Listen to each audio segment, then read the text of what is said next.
নমস্কার দর্শক বন্ধুরা, আজকে আবারও দ্বিতীয় দিনের শেষে চলে এলাম পঞ্চম টেস্টে ওভাল থেকে। ইন্ডিয়া বনাম ইংল্যান্ড, অ্যান্ড ইন্ডিয়া এই মুহূর্তে 75-2 52 রানের লিডে রয়েছে। দ্বিতীয় দিনের শেষে ম্যাচটা বেশ টপসি ডার্বি ছিল, আপস অ্যান্ড ডাউনস। অ্যান্ড আপনাদের মাথায় যেটা ঘুরছে যে আমাদের মাথায় কি রয়েছে, যেটা হচ্ছে দুজনেই ফেটটি পড়ে কেন চলে এসেছি। অ্যান্ড আপনারা যারা টিভিতে খেলা দেখেছেন যে প্রচুর লোক মাথায় পড়ে আছে। মোহাম্মদ সিরাজ পড়েছিলেন বল করার সময়, জোর সারাদিন পড়েছিলেন। সো ইটস বেসিক্যালি গ্রাহাম থর্পের আজকে 56th বার্থডে, অ্যান্ড তার সবাই জানি যে মর্মান্তিক যে ব্যাপারটা হয়েছিল, ডিপ্রেশনের জন্য তিনি আত্মহত্যা করেন। অ্যান্ড সেই থেকে দ্য গ্রাহাম থর্প ফাউন্ডেশন থেকে যে প্রতি বছরই তার জন্মদিনের দিন পালন করা হয়, যে এটা ডোনেশন তোলা হয়। এটাই ফার্স্ট বছর, তো লাস্ট ইয়ার মারা গেছে। হ্যাঁ, হবে আর কি, sorry. The foundation was form, and যেটা থেকে হবে আর কি। কথা বলছিলাম একজনের সাথে যে মেন্টাল হেলথ নিয়ে তারা প্রতি বছরই একটা করে করবে আর কি, ক্যাম্পেইন করবে অন হিজ বার্থডে, যাতে কিছু টাকা ওঠে। আজকে অন্তত 1,30,000 পাউন্ড মতো উঠেছে এই থেকে। এই বেসিক্যালি আমি আমার বন্ধুকে যেটা বোঝাচ্ছিলাম যে আমার অস্ট্রেলিয়া বল ইংল্যান্ড বল আমার সবচেয়ে ভালো যেটা লাগে, কারণ অস্ট্রেলিয়াতেও পিঙ্ক টেস্ট ছিলাম পার্ট, এখানে রেড ডে অ্যান্ড্রু স্টসের, হ্যাঁ, আর ডে ফর থর্পি দুটোরই পার্ট ছিলাম। যখন তো আপনি কোনো হেডব্যান্ড কিনবেন বা কোনো ডোনেশন করবেন, আপনার কিন্তু ক্যাশ নেবে না এরা। আপনাকে মানে ইউপিআই টাইপের করতে হবে, স্ক্যান ওরা লিঙ্ক দিয়ে দেবে, সেখানে গিয়ে আপনাকে ব্যাংকে পে করতে হবে। কারণ যারা এখানে ভলেন্টিয়ার হিসেবে কাজ করতে আসে তাদের হাতে কোনো টাকা যায় না, সোজা একদম যে প্রজেক্টটা, যে ফাউন্ডেশনটা, তাদের ব্যাংক অ্যাকাউন্টে পয়সা যায়, which is the best way to do it। কারণ আলটিমেটলি এই যে 1 লাখ পাউন্ড কারচুপি হবে না, কারচুপি হবে না, যা টাকা উঠবে কারচুপি হবে না, থেকেও কারচুপির চান্স থাকছে না একদম। টাকাটা যা উঠছে চলে যাচ্ছে পুরো একদম এতে। And 1 lakh 1.5 lakh pound is quite lot of money, আমরা জানি। ইচ অ্যান্ড এভরি এই হেডব্যান্ডটার দাম 5 পাউন্ড করে। এন্ড অলমোস্ট প্রচুর লোক, মানে 80% লোক পড়েছিল মাঠে। সবাই দেওয়ার অল বেসিক্যালি কি হয় আমাদের দেশে যখন এগুলো হয়, অনেক সময় মনে হয় দেবো কি দেবো না, টাকা ঠিক জায়গায় যাবে কি যাবে না, এটা ডরমনে থাকে। এখানে যেহেতু সবাই পড়ে আছে just to support a cause, নিজের থেকেই মনে হয় যে না, এটাতে আমরা ওটা কন্ট্রিবিউট করি। একদমই তাই। আর যেহেতু তুই বললি তাই বলি যে জো রুট সকাল থেকে পড়েছিলেন, এটা কারণ গ্রাহাম থর্পের জো রুটের ক্রিকেটের জীবনে বিশাল কন্ট্রিবিউশন। গ্রাহাম থর্প একসময় জো রুটের কোচ ছিলেন, পরবর্তীকালে মানে সেই কোচিং করতে গিয়ে জো রুটের খুব ভালো বন্ধু হয়। সো লাস্ট ইয়ার যখন গ্রাহাম থর্প মারা যায়, তার ঠিক উনি 4 তারিখে সুইসাইড করেছেন। 25 দিন বাদে 29 অগস্ট জো রুট তার 33তম টেস্ট সেঞ্চুরি করে, এবং সে গ্রাহাম থর্পকে সেই সেঞ্চুরিটা ডেডিকেট করেছিল। আমার ধারণা আজও যদি 50 বা 100 করতো, সেটাও গ্রাহাম থর্পকে ডেডিকেট করতো, কারণ উনি কিন্তু প্রথম ইনিংসেও যেমন হেডব্যান্ড পরেছিলেন, পরের ইনিংসেও হেডব্যান্ড পরে এসেছিলেন, এবং clearly he holds a very very special place in Joe Root's cricketing career and life. And যেহেতু আজকে এই দিনটা হয়তো ছিল, হয়তো জো রুট নিজের মেন্টালিটিতে, নিজের মেন্টাল স্ট্যাচারে 100% ছিলেন না, কারণ তাকে কিন্তু মাথা গরম করতে খুব একটা দেখা যায় না। অ্যান্ড প্রসিদ্ধ কৃষ্ণের সাথে তার যে ভার্বাল একটা টাসেল চলছিল, সেটার জন্য যে তিনি বারবার এদিকে যাচ্ছিলেন, সেটা নিয়ে কিন্তু প্রশ্ন ছিল প্রেস কনফারেন্স। আমাদের এই ভিডিওটা প্রেস কনফারেন্স আলোচনা করি আমরা প্রতিদিন, আজকেও প্রেস কনফারেন্স আলোচনা করবো। প্রসিদ্ধ কৃষ্ণ এসেছিল ইন্ডিয়ার তরফ থেকে, অ্যান্ড ইংল্যান্ডের তরফ থেকে আবারও সেই ভদ্রলোক মার্কাস ট্রেসকথিক, যিনি নাকি এবার অনেকবার উনি এসে গেছেন। এবার তুমি বলবে মার্কাস ট্রেসকথিকের কোচিং পোস্ট। মার্কাস ট্রেসকথিকের কোচিং পোস্ট হচ্ছে specialist batting coach for the test team. Well done. So সেই ভদ্রলোক এসেছিলেন। দুজনকেই প্রশ্ন করা হয়েছিল যে প্রসিদ্ধ কৃষ্ণের সাথে জো রুটের যে কথোপকথন হচ্ছিল, অ্যান্ড জো রুটকে বেশ কিছুটা গম্ভীর মেজাজে লাগছিল। সেটা আর কি ব্যাপার, প্রসিদ্ধ কিন্তু বলেছে যে মানে নর্মাল যেরকম আর কি স্লেজিং হয়, স্লেজিং চলছিল, যেটা প্রসিদ্ধ এবং ইন্ডিয়ান টিমও একটু শকড হয়েছে যে জো রুট হঠাৎ করে ওরকম রিয়াক্ট করে দিল কেন, যে মানে কুমার ধর্মসানাকে গিয়ে বলে দিল যে মানে এরকম হচ্ছে। বাট হ্যাঁ, অ্যাজ রোহান সেড, আন্ডারস্ট্যান্ডেবল, কোথাও না কোথাও উনি আপসেট ছিলেন। দেখুন এর থেকেই তো বোঝা যায় যে প্লেয়াররা আফটার অল তো মানুষ, তাদেরও প্লে করে, ইমোশনস তো প্লে করবেই অবশ্যই। তবে আরেকটা ইনসিডেন্টও হয় খানিকটা ইমোশনদের ক্ষেত্রেই, সেটা হচ্ছে আকাশদীপকে বেন্ডাকে রিভার্স 6 মেরেছে এবং কোনো বোলারের পছন্দ না, কোনো বোলারের না। তো মানে আমিও বোলার হলো অতিরিক্ত বিরক্ত লাগতো, কারণ আমরা তো বোলার প্রগতির লোক না, কি বলে বোলার গ্রুপ বেসিক্যালি। তো তারপরে সেই সেম রিভার্স গ্রুপ মারতে গিয়ে আউট হয়। হ্যাঁ, এটাই পার্ট অফ দ্য গেম। মানে ফুটবলেও যদি তুমি দেখো যে যারা ফরওয়ার্ডে মানে যারা অ্যাটাকিং লাইনের প্লেয়ার, তারা যদি কোনো ডিফেন্ডারকে নাটমেক করে, পায়ের তলা দিয়ে বল বলি দেয়, তাহলে তো ডিফেন্ডারটা মাথা গরম হয়ে যাবে। And if someone like Sergio রামোসের সাথে করে, তো ঘুরে গিয়ে পা ভেঙে দেবে। এটা তো পার্ট অফ দ্য গেম। কিন্তু প্রবলেমটা হচ্ছে, এবং আমি এটা টুইট করেছিলাম, অনেকেই অ্যাজ ইউজুয়াল বলেছে যে অমুকের কাঁধে অমুকে ধাক্কা দিয়েছে। দেখুন, ধাক্কা দেওয়াটার জন্যও যেমন জরিমানা ভরতে হয়, ঠিক সেরকমই বেন্ডাকে চলে যাচ্ছিল, আকাশদীপ এরম ভাবে ধরে কিছু একটা বলছিল। দেখুন, আকাশদীপ যদি খালি বলতো যে ভাই কোনো ব্যাপার না, তুই আউট হয়েছিস, চা খাবো একসঙ্গে, তাহলে আমার মনে হয় না KL রাহুল এসে এরকম গলা দিয়ে ঘুরিয়ে আকাশদীপকে নিয়ে চলে যেত। তো নিশ্চয়ই একটু বেশি বলছিল। তো ঠিক আছে, আজকে গরমাগরমি ছিল, হওয়ারও কথা, মানে কতগুলো উইকেট পড়েছে সেটা ভাব। এটা নিয়ে কথা বলার জন্য আসছিলাম, 10-2 মানে 16টা উইকেট পড়েছে। এটা নিয়ে আসছিলাম বিকজ এটা নিয়ে ডাইরেক্ট কথা না, বাট রিলেটেড টু দিস কথা প্রেস কনফারেন্সও হয়েছে যে দ্য পিচ, যে পিচটার কথা বারংবার আগে 4টে ম্যাচে হয়েছে, যে সাবকন্টিনেন্ট পিচ, বেন স্টোকস এসে আবার কান্নাকাটি করেছেন যে এই পিচটা তোমাদের দেশেরই পিচ ভাই, বাট বারবারই subcontinent pitch, flat pitch, batting friendly pitch কথাটা উঠে এসছে। এই পিচটা কিন্তু ছিল যেটা সচরাচর সবাই বলে থাকে যে প্রপার ইংলিশ কন্ডিশনের পিচ। গ্রিন ছিল, প্রথম দিনে অনেক সবুজ ঘাস ছিল, অ্যান্ড বলে মুভমেন্ট ছিল, প্রচুর উইকেট পড়ে, যেটা তিশাদি বললো। অ্যান্ড এটাই প্রশ্ন ছিল মার্কাস ট্রেসকথিকের কাছে যে পিচটা তোমরা কেমন বলছো। উনি কিন্তু বললেন যে এই পিচটাতে লাইভলি পিচ, অ্যান্ড পিচটা আমরা এনজয় করেছি। পিচ আমরাও এনজয় করেছি, ইংল্যান্ড হেরে গেলে আরও এনজয় করবো আর কি। বাট না, হ্যাঁ, উনি বলেছেন যে লাইভলি পিচ, গেম ব্যালেন্সে আছে এখনো। I completely agri. ব্যাট করতে কিছুটা হলেও চ্যালেঞ্জেস ছিল, বাট সেগুলো এই পিচেরই মাহাত্ম্য। একদমই তাই, এই পিচেরই মাহাত্ম্য, এবং এই চ্যালেঞ্জেস গুলোই যদি না আসে তাহলে ইংল্যান্ডে খেলতে এসছো বুঝবে কি করে। মানে সুতরাং no complaints, if you are a good batter you will handle this, if you are it.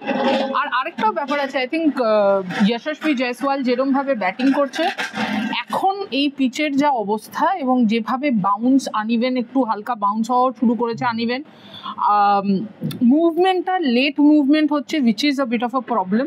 Late মানে একদমই লেট, মানে উইকেট ছাড়িয়ে গেছে, যেগুলো উইকেট ছাড়িয়ে মুভ করছে তাও তো বেটার রে। ব্যাটারের ক্ষেত্রে তুই ভাব, বলটা একটা ট্র্যাজেক্টরিতে আসছে, লাস্ট মোমেন্ট হট করে, যেটা মানে সাই সুদর্শন মিস করলো, যেটা অনেকেই মিস করছে। যে স্টেডিয়াম পরিষ্কার করবে না, মনে তো তাই হচ্ছে যে আজকে বোধহয় পরিষ্কার করবে না, ডে ফর থট বলে বলছে পরের দিন যারা আসবি তোরা নিজেরা পরিষ্কার করে বসবি। যেটা বলছিলাম যে এখানে এখন যা situation, I think attack is the best form of survival. ওই প্রতিটা বলে টুকটুক করে, এখানে বেশি ডিফেন্স করা যাবে না, কারণ তারপরে কিন্তু প্রেসার রিলিজ করতে গিয়ে যে শটটাই খেলবে, বলটা একটু হ্যাং করে গেলে, যেটা রাহুলের ক্ষেত্রেও হয়েছে, বলটা ছেড়ে করেছে, কারণ লেট একটা হালকা মুভমেন্ট প্রতিটা বলেই হচ্ছে। রাহুলের আই গেস মাইন্ডসেটটা হয়ে গেছে, মাইন্ডসেটটা ঢুকে গেছে যে আমাকে টেস্ট খেলতে হবে, আমি প্রপার টেস্ট খেলবো, এন্ড সেটা আই গেস সেটা রাহুলের দোষ হতো না, একদমই। তুমি প্রথম টেস্ট থেকে রাহুলকে সেই পিভটটা করে রেখেছো ব্যাটিং ইউনিটে, যার পাশে সবাই ঘুরছে, এবার অটোমেটিক্যালি তার তখন জয়সওয়ালের ক্ষেত্রে দেখো খুব সিম্পল ব্যাপার, জয়সওয়াল 0-তে 4টে আউট হয়ে 2টো যদি 50 করে 40 বলে, তুমি ওর পিচ চাপড়ে বলবে ওয়েল ডান, তোমার রোল ফাটিয়ে হয়েছে। কিন্তু KL রাহুলের কিন্তু সেই লাক্সারিটা নেই, তুমি KL রাহুলকে সেই লাক্সারিটা কোনো দিনই দিতে পারোনি। এবং আবারও এই সিরিজটা এত অসাধারণ খেলার পরও KL রাহুল এই ম্যাচে 2টো ইনিংসেই ফেল করেছে বলে আমি বলছি যে সোশ্যাল মিডিয়াতে কত কোয়েশ্চেন উঠবে, কত ক্রিটিসিজম হবে। অবশ্যই আজকাল তো প্লেয়াররাও সোশ্যাল মিডিয়ার মাঝখানে ডিফারেন্স বোঝে না সেটা তো বোঝাই যায়। এসেই দুম করে বলে দেয় একটা কথা যে মিডিয়াতে যা খুশি লিখছে, মিডিয়া না সোশ্যাল মিডিয়া লিখছে, মিডিয়াতে যা খুশি লিখছে না। বাট হ্যাঁ, to be very honest, I think KL Rahul ওইভাবেই শাটডাউন করে এসেছে, মানে শাটার ডাউন করে এসেছে যে আমাকে টোকাতে হবে, আমাকে টোকাতে হবে। এন্ড ওটার জন্য আই গেস একটা ডিলেমা চলে আসছে যে বলটা আমি ছাড়বো না মারবো, ওই করতে গিয়ে বলটা লেগে যাচ্ছে ইদার ওটার ইনসাইড এজ হয়ে উইকেটে লাগছে। লেট মুভমেন্ট, এখানে লেট মুভমেন্টটা পার্ট প্লে করে ফেলছে।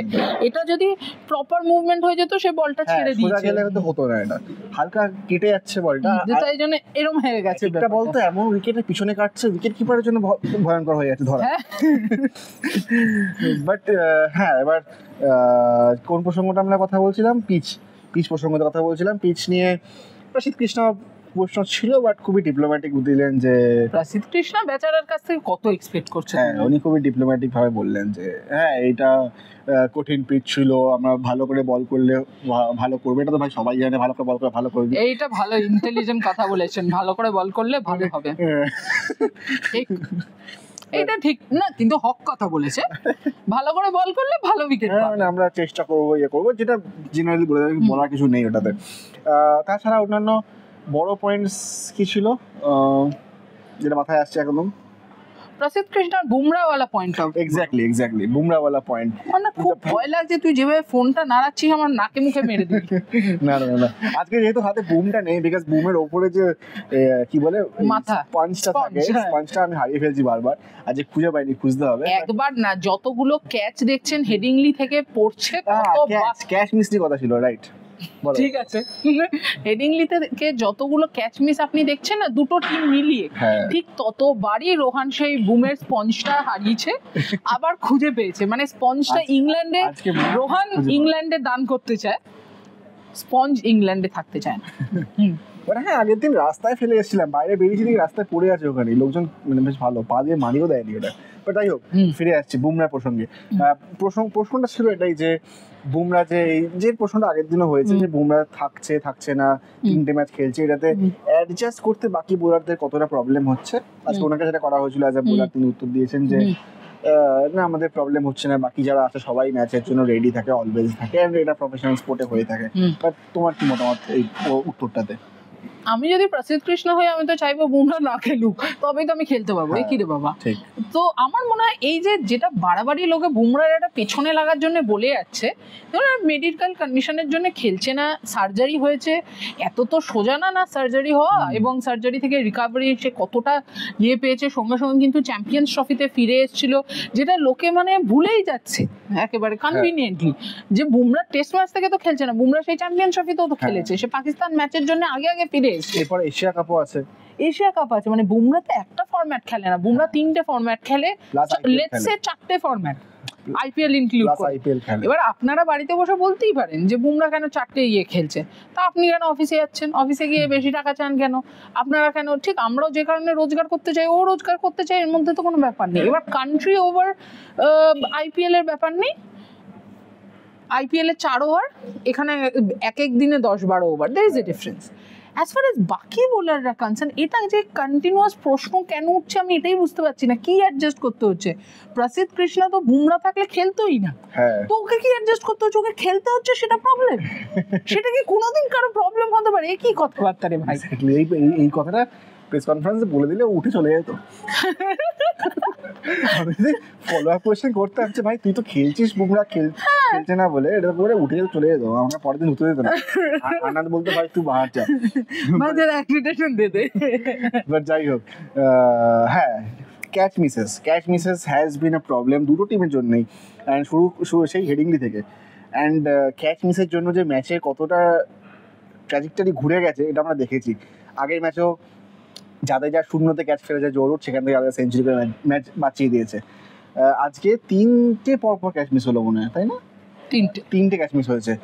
ট্রেস কথিককে প্রশ্ন করা হয়েছিল যে ক্যাচ মিসটা নিয়ে কি বলবে, অ্যান্ড হি ওয়াজ একদম স্ট্রেট ফ্রন্ট ফুটে খেলেছেন, বলছে it's really frustrating to see those missed chances. একদমই তাই, তুই যদি মিসড চান্সেস এর কথাই বলছিস, জয়সওয়ালের ক্যাচ মিস করেছে, সাইয়ের ক্যাচ মিস করেছে, দুটো মিস করেছে, জয়সওয়ালের দুটো মিস করেছে। প্রথমটা তো বোধহয় যখন সিঙ্গেল ফিগার্সে ছিল তখনই মিস করেছে। তো হ্যারি ব্রুক হ্যাঁ একটা ক্রলি মিস করেছে, আর একটা বাউন্ডারিতে ওই শর্ট বল ওই করেছে তোমার নতুন ছেলেটা যে স্পিন করছে, বেথেল মিস করেছে, and Bethell is a very good fielder. তো বাবা ওটাতে মাথায় লেগে ফেটে যায়নি ভাবছিলাম, ধরতে গেছে হাত থেকে ফসকে মাথায় লেগে গেছে।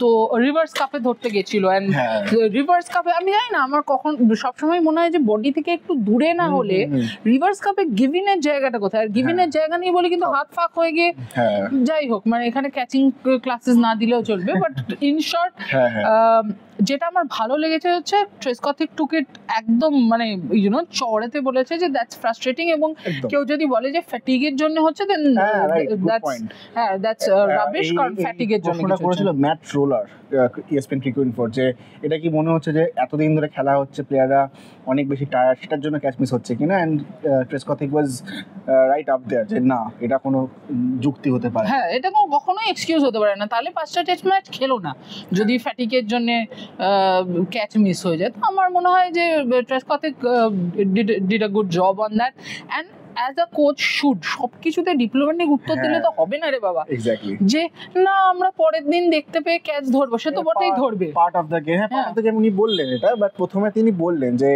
this is frustrating, এটা কোনো না, but it's of course part of the game and we have to move on। সে তো বটে, সে তো হার জিতও পার্ট অফ দ্য গেম, সেটা ভুল হ্যাঁ এক্স্যাক্টলি। তো হার জিতও ভালো পার্ট অফ দ্য গেম বলে কি তাহলে ডিসকাস না করে চলে যাবো? হ্যাঁ এক্স্যাক্টলি।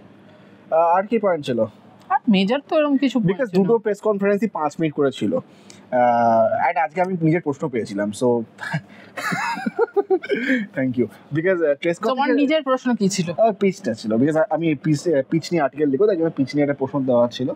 তাহলে কালকে আজকে আপনারা পিচ নিয়ে আর্টিকেল দেখবেন। হ্যাঁ বিকজ পিচ নিয়ে অনেক কথা হচ্ছিল যে পিচ পাটা পিচ, বাট এটা যে ফাইনালি এটা ভালো পিচ হয়েছে, একটা এটা প্রেস কনফারেন্সের টপিক না, বাট পার্সোনালি জিজ্ঞেস করছি বিকজ 17 মিনিট, এখনো 3 মিনিট আছে আমাদের কোটার। একটা প্রশ্ন, পাটা পিচে আমরা প্রতিটা ম্যাচই 5 দিন করে দেখলাম, শেষ অবধি গেছে, পারফেক্ট ইংলিশ কন্ডিশনসের পিচে কিন্তু 4 দিনের ম্যাচে হয়তো শেষ হয়ে যাবে। তোমার কি মতামত? আমি তো বলছি 3.5 দিনে মানে কোনটা বেশি এনজয় করবে? ওটা কিন্তু যখন টান উত্তেজনা 5 দিন অবধি গেছে, এটা কিন্তু একদম প্রপার বোলিং কন্ডিশনসের পিচ, 4 দিনে শেষ হয়ে যাবে, কি কোনটা বেশি এনজয় করছো তুমি? দেখ আনফরচুনেটলি বা ফরচুনেটলি আমি তো বোলার, বাট আমি বোলার বলে আমি এটা এনজয় করি না, because I will tell you exactly what happens. মানে আমি কেন বারবার বলি অ্যাজ আ বোলার, আমার সবসময় মনে হয় যে এত রুল, এত কিছু, সবকিছু ব্যাটারদের জন্য, কি না 6-4 দেখতে ভালো লাগবে বলে একটা পাটা পিচ করে দিলাম, পাগলের মতো সবাই বল করে যাচ্ছে 20 ওভার 25 ওভার 30 ওভার। তারপরে ম্যাচগুলো যেগুলো লাস্ট অবধি গেছে প্রতিটাই কিন্তু ব্যাটিং হেভি ভাবে গেছে। হ্যাঁ, এবং তুমি ব্যাটিং টেস্ট কিভাবে করছিলে, কে কতক্ষণ ব্যাটিং করছে, ঠিক আছে সেটাও হয়েছে এই ওল্ড ট্র্যাফোর্ডে গিয়ে, পিচের কোনো অংশ এসছে। আদারওয়াইজ লর্ডসেও যেটা মানে ওপর নিচ হচ্ছিল, লর্ডসে কিন্তু পিচে এমন কিছু ডেমান্ড ছিল না, তো লর্ডসের স্লোপের জন্য হচ্ছিল। এক্স্যাক্টলি, এবং সেই জন্যই কোথাও না কোথাও আই ওয়াজ লুকিং ফর, প্রথম ম্যাচ থেকে আমি তোকে বলছি যে আরে বলের শেপ, মানে বল শেপ, সুইং, সিম, মানে অর্ধেক সময় তো কিছুই রেলিভেন্ট হচ্ছে না। দ্বিতীয়ত বোলারদেরকে যে সব সময় বোলার ওয়ার্ল্ড ক্লাস চাই, ব্যাটার কিন্তু জেকব বেথেলও রান করে যাচ্ছে, ব্রাইডন কার্সও রান করে যাচ্ছে, এমনই পিচ করেছো। সেইখানে আমি সেই হিসেবে বলছি যে এই ম্যাচটা খুব এনজয় করেছি। হ্যাঁ, মানে আলটিমেটলি কি বলতো, এখানে তোকে বোলারদের পাওয়ারটা দেখা গেছে এক্স্যাক্টলি, যে বোলাররা কিরম ভাবে টুর্নামেন্ট জেতা, আমি আবারও বলছি ব্যাটার ম্যাচ জেতাবে, টুর্নামেন্ট বোলার জেতাবে, এবং সেটা সবচেয়ে বড় প্রমাণ হলো সিরাজ আর প্রসিদ্ধ কৃষ্ণা, স্টার্টিং উইথ সিরাজ। মানে what a brilliant spell, he turn the match on its head. যেরম ভাবে 142 for 2 যখন ছিল, তখন আমরা দেখছি 200 রানের মতো লিড এবং ইন্ডিয়ার খুব চাপ হবে। একদম। এখন এসে গিয়ে ম্যাচটা কিন্তু ডে টুর শেষও সেই আবার সমানভাবে হয়ে গেছে, একদম যেটা সেম যখন ব্যাটিং পিচ হচ্ছিল, but difference is you know for certain there will be a result, there is no chance of draw, then bowlers get chance, তখন ম্যাচ রেজাল্ট হবেই হবে।